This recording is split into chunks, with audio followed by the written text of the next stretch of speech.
Her cries were hushed, her pain a silent scream, but he heard it all. Sarah thought no one could see her breaking apart in the corner of that huge mansion, but she was wrong. Marcus Chen sat perfectly still in his office chair, his unseeing eyes pointed toward the window. The darkness that had been his world for 5 years didn't stop him from knowing exactly what was happening 20 feet away. The soft gasps, the shaking breaths, the way Sarah, his maid for the past 3 months, was trying so hard not to make a sound while her world fell apart. "Sarah?" His deep voice cut through her tears like a knife. She jumped, quickly wiping her face. "Mr. Chen, I'm sorry, I didn't know you were—" "Stop." He turned his chair toward her voice. "You've been crying every Tuesday at 3 p.m. for the past month. Today is Wednesday, and it's 10 a.m. What changed?" Sarah froze. How did he know? How could a blind man notice what everyone else in this house ignored? This is where everything started to unravel, where the richest man in the city discovered that sometimes the poorest person in the room carries the heaviest secrets. Marcus Chen wasn't always blind. 5 years ago, he could see everything. His empire of tech companies, his beautiful wife Victoria, his perfect life. Then came the car accident, the one that took his sight but gave him something else, the ability to really listen, to really feel what others were feeling. And right now, he felt Sarah's pain like it was his own.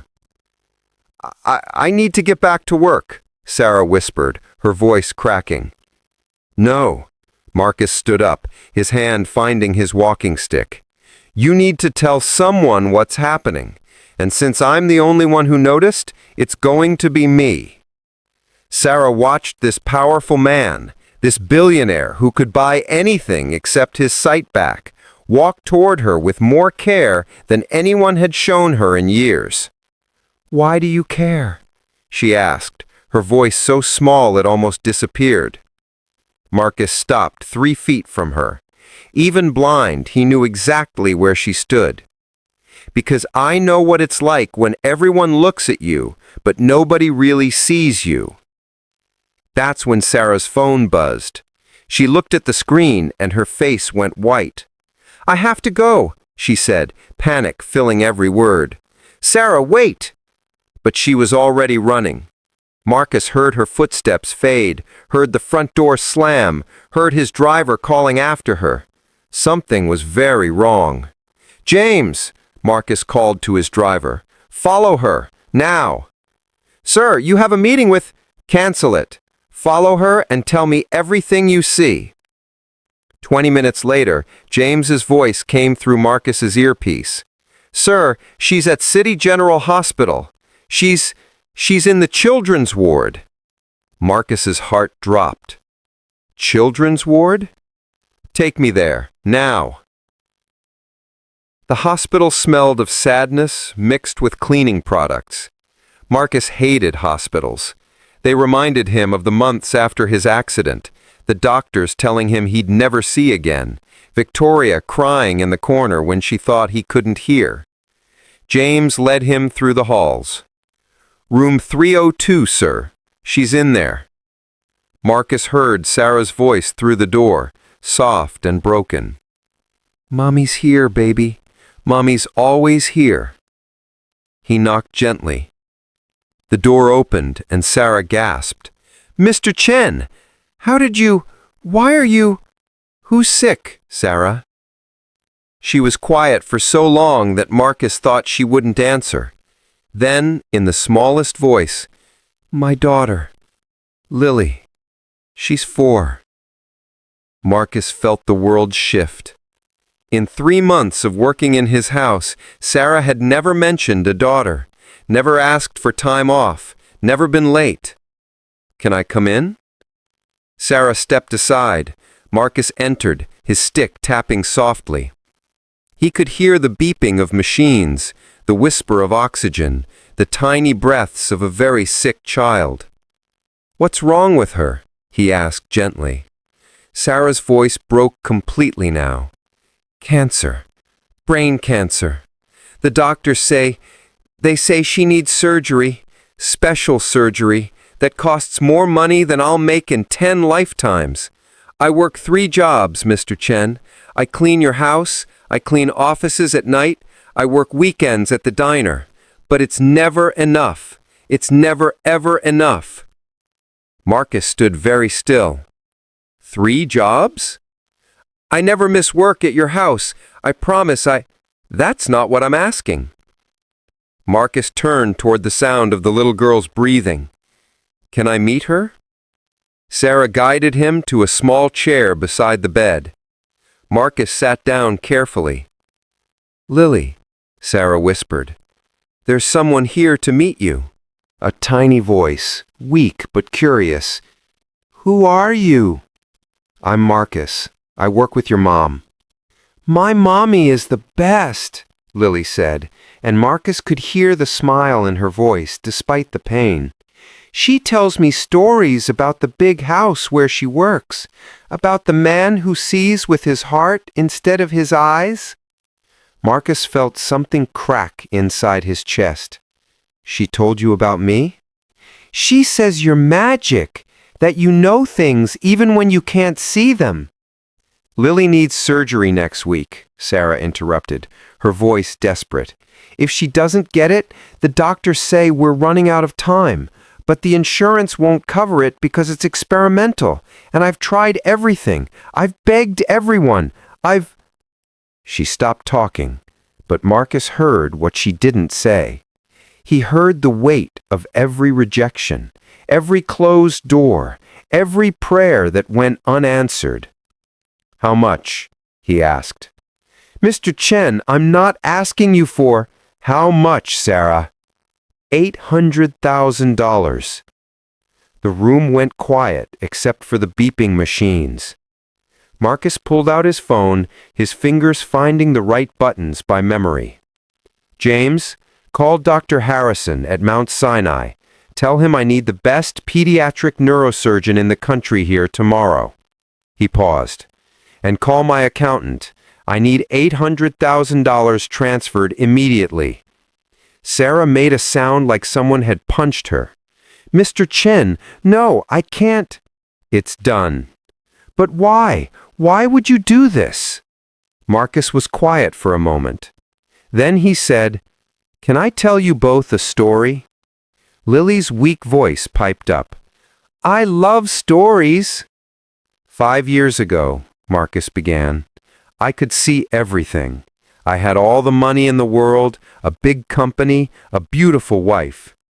Then I had an accident, a bad car crash. When I woke up, everything was dark. "Forever dark?" asked Lily. "Forever dark. My wife, she couldn't handle it. She left me for my business partner, someone I thought was my best friend. They took half my company while I was still learning how to walk with this stick. Everyone I thought cared about me showed their true faces, and I couldn't even see those faces anymore." Sarah's hand found his shoulder, squeezing gently. "But you know what I learned? I learned that when you can't see with your eyes, you start to see with everything else. You hear the truth in people's voices. You feel what they're really feeling.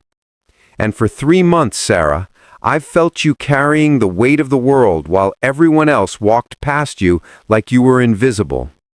Just like you, invisible in a room full of people who should see you."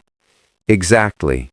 Marcus reached out carefully until he found Lily's small hand. "Your mom is the first person in 5 years who saw me as a person, not a bank account or a blind man or a boss. She talks to me like I matter. She never treats me like I'm broken." "Because you're not broken," Lily said firmly. "Mommy says broken things can still be beautiful, like my music box that doesn't play music anymore but still has the pretty ballerina." Marcus felt tears he hadn't cried in 5 years. "Your mom is very smart." "The smartest," Lily agreed. Sarah was sobbing now, not trying to hide it anymore. Mr. Chen, I don't know how to thank you. I don't know how to ever repay. You already have, Marcus said. Every day for 3 months, you've treated me like a human being. Do you know how rare that is when you're rich and blind? People either want my money or they pity me. You did neither. You just saw me.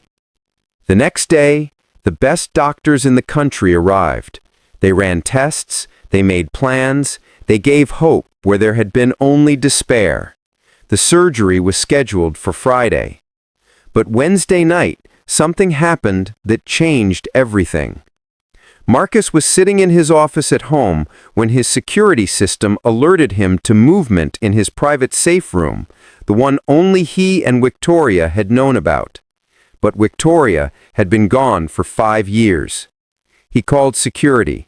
They found someone in there, a woman, trying to crack his personal safe. It was Victoria. "Hello, Marcus," she said when they brought her to his office. Her voice was exactly as he remembered, smooth like honey, hiding poison. 5 years, Victoria. 5 years of nothing, and you break into my house? I need money. Robert, your former partner, my husband, he lost everything. Bad investments. We're broke. I almost laughed. So you came to rob me. I came to take what should have been mine. Half of everything wasn't enough, Marcus. Not when you kept making billions while blind. How is that fair? Fair? I stood up, my anger giving me strength. You left me when I needed you most. You took my best friend, my company, my heart, and you want to talk about fair? You were broken, Marcus. I couldn't live with someone who couldn't even see me. No, Marcus said quietly. I couldn't see you before the accident. After, I saw exactly who you were. Victoria made a disgusted sound, still so dramatic. I know about your little charity case, by the way. The maid, her sick kid, how much did that cost you? Everything she's worth, which is more than you ever were. You gave a maid almost $1 million? Victoria's voice went sharp. That's my money too. No, it's not. You took your half when you left. This is mine, and I can do whatever I want with it. I'll sue you. I'll tell everyone you're going senile. A blind billionaire giving fortune to the help? They'll declare you incompetent. That's when a small voice spoke from the doorway. You're mean, Marcus. Everyone turned. It was Lily, standing there in her hospital gown, holding Sarah's hand. They must have come for the pre-surgery appointment Marcus had arranged at his home with a specialist. Lily, honey, go back to the other room, Sarah said quickly. But Lily walked forward, her little feet brave despite her weakness. You're the mean lady from Mommy's stories, the one who hurt Mr. Marcus. Victoria laughed, ugly and cold. You're the charity case my ex-husband is wasting money on. That's when Marcus heard something he'd never heard before, Sarah's rage. Don't you dare speak to my daughter that way. Sarah's voice was steel.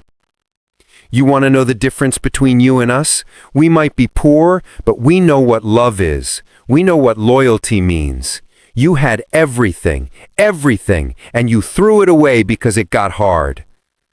You're just the maid, Victoria spit. Yes, I'm the maid who held your ex-husband's hand when he had nightmares about the accident. I'm the maid who made sure he ate when he forgot because he was so depressed. I'm the maid who saw him as a person when you only saw him as a burden. Marcus felt something shift in the room, something powerful. Sarah, he said softly, what are you saying?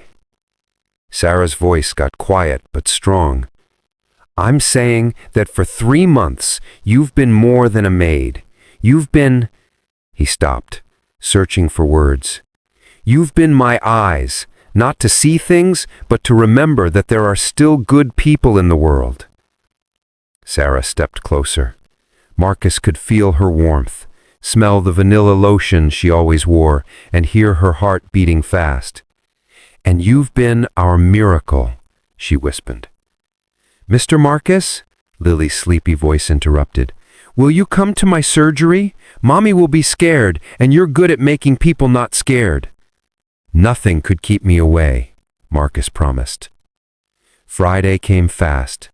The surgery was supposed to take 6 hours. Marcus sat with Sarah in the waiting room, his hand holding hers. Neither of them spoke much. Sometimes words weren't needed. Hour 1 passed. Hour 2, 3, 4. At hour 5, Sarah was shaking. "What if something's wrong? What if—" "Listen to me," Marcus said firmly. "Lily is the strongest person I know. She gets that from her mother." "I'm not strong. I'm terrified." "Being terrified and doing it anyway, that's the definition of strong." Hour 6, hour 7. Finally, the doctor came out. Marcus could hear his footsteps, hear Sarah stop breathing. "The surgery was more complex than we thought," the doctor said. Sarah's hand crushed Marcus's. "But," the doctor continued, "we got it all, every bit of the tumor. It was successful. She's going to be fine." Sarah collapsed, sobbing. Marcus caught her, held her, let her cry every tear she'd been holding for months. "She's okay," Sarah kept saying. "My baby's okay." 3 weeks later, Lily was home. Still weak, still recovering, but home. Marcus had hired a full nursing staff, turned one of his guest houses into a recovery suite, refused to let Sarah worry about anything except being with her daughter. "You don't have to do all this," Sarah told him for the 100th time. They were sitting in his garden, Lily sleeping on a chair between them, finally able to be outside again. "I want to," Marcus said simply. "Why?" Marcus was quiet for a long moment. Then, "Can I tell you something I've never told anyone?" "Of course." After the accident, after Victoria left, I thought about ending it.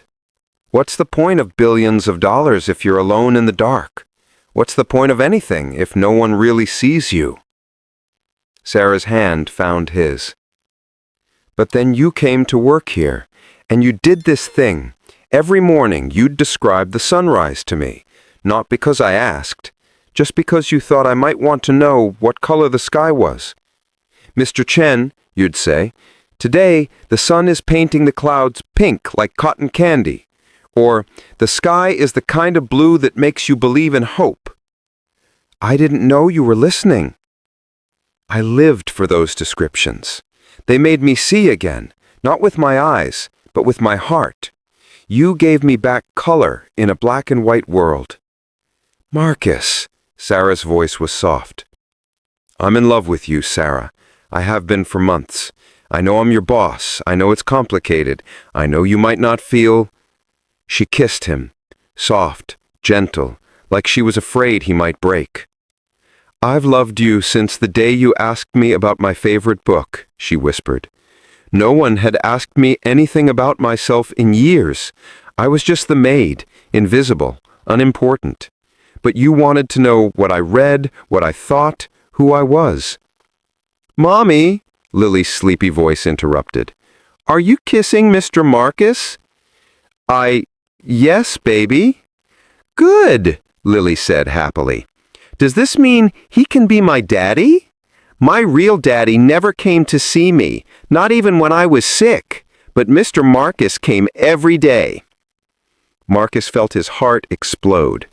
"I would be honored to be your daddy, Lily, if your mom says it's okay."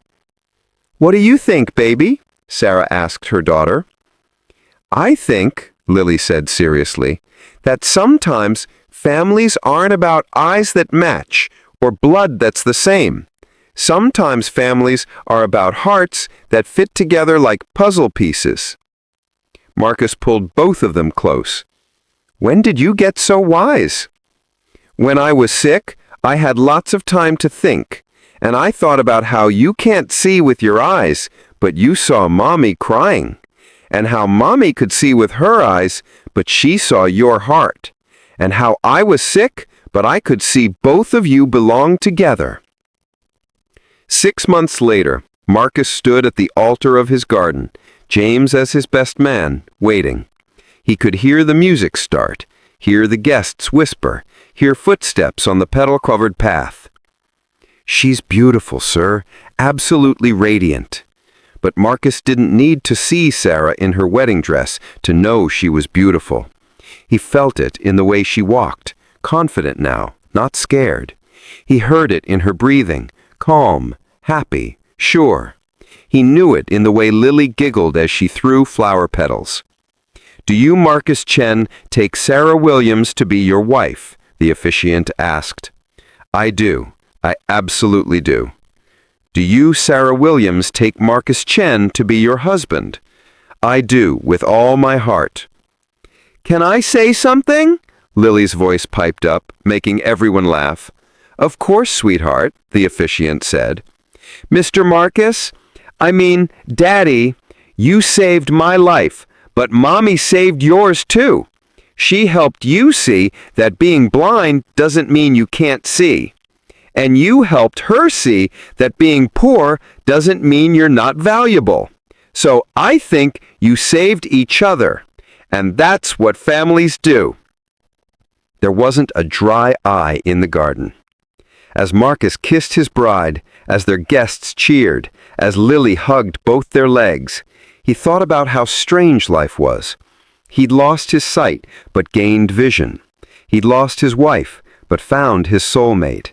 He'd been robbed of his ability to see, but given the gift of truly seeing. That night, as they sat on the porch of their home, all three of them, a real family now, Sarah described the sunset one more time. "The sky is on fire tonight, orange and pink and purple, like God spilled paint across the clouds." "It's beautiful," Marcus said. "How do you know?" Lily asked. Marcus pulled both his girls closer. "Because I can feel it, right here." He put his hand over his heart. "Sometimes the most beautiful things in life are the ones we feel, not the ones we see." "I love you, Daddy," Lily said, already falling asleep against him. "I love you, Mr. Chen," Sarah whispered, her head on his shoulder. "I love you both," Marcus said. "My eyes might be broken, but my heart sees perfectly clear." Victoria was arrested 2 months later for embezzlement from Robert's company. She lost everything: money, reputation, freedom. The woman who couldn't stand to be with a blind man ended up in a place where no one wanted to see her. But Marcus didn't care about revenge anymore. He had something so much better. He had a daughter who described her school day in vivid detail so he could picture everything. He had a wife who loved him not because of his blindness, but because of how it made him see the world differently. He had a family that understood that sometimes the worst things that happen to us lead us to the best things. Every Tuesday at 3 p.m., Marcus would find Sarah, not crying anymore, but laughing with Lily in the garden. The sound of their joy was better than any sight he'd ever seen with his eyes. Because Marcus had learned the ultimate truth. We don't need eyes to see love. We just need hearts brave enough to feel it, hands willing to hold it, and souls strong enough to choose it even in the dark. Especially in the dark. That's where love shines the brightest. What do you think about Marcus and Sarah's story? Could you have seen past the surface like Marcus did? Sometimes it takes losing our sight to gain true vision, and sometimes the poorest person in the room is the richest in everything that matters. If this story touched your heart, subscribe to our channel for more emotional stories that remind us what really matters in life. Because everyone has a story, but not everyone has someone who truly sees them. Until next time, remember, the heart sees what the eyes cannot.